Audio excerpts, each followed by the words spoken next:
দেখতে দেখতে পুজো চলে গেল। আজকে দশমী, আজকে ঘরে ঘরে সবার ঘরে মাংস। আজকে আমি রান্না করবো আমাদের বাড়িতে খাসির মাংস। কড়াইয়ে সবার প্রথমে তেল দিয়ে দেই। এখন আমি ফোড়নে দেবো জিরা, দারচিনি, শুকনো লঙ্কা, তেজপাতা।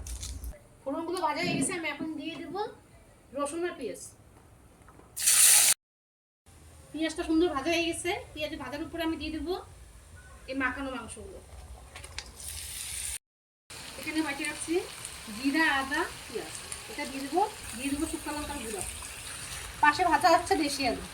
অল্প জল দিয়ে মাংসটা আমি কষাই নেব। মাংস কষানো হয়ে গেছে, এর উপরে আমি দিয়ে দেবো দেশি আলু ভেজে রাখছি, এগুলো এখন দিয়ে দেবো। আলুটা দিয়ে নাড়াচাড়া করে মাংসের জন্য আমি জল দিয়ে দেবো। আলু দিয়ে মাংসটা কষানো হয়ে গেছে, আমি এখন ঝোলের জন্য জল দিয়ে দেবো। খাসির মাংসের ঝোল হয়ে গেছে, আমি এখন গরম মশলা দিয়ে নামিয়ে দেবো। একটা দেশি আলু দিয়ে খাসির মাংস রান্না করছি, এখন আমি মেয়েকে খেতে দিয়ে দিলাম।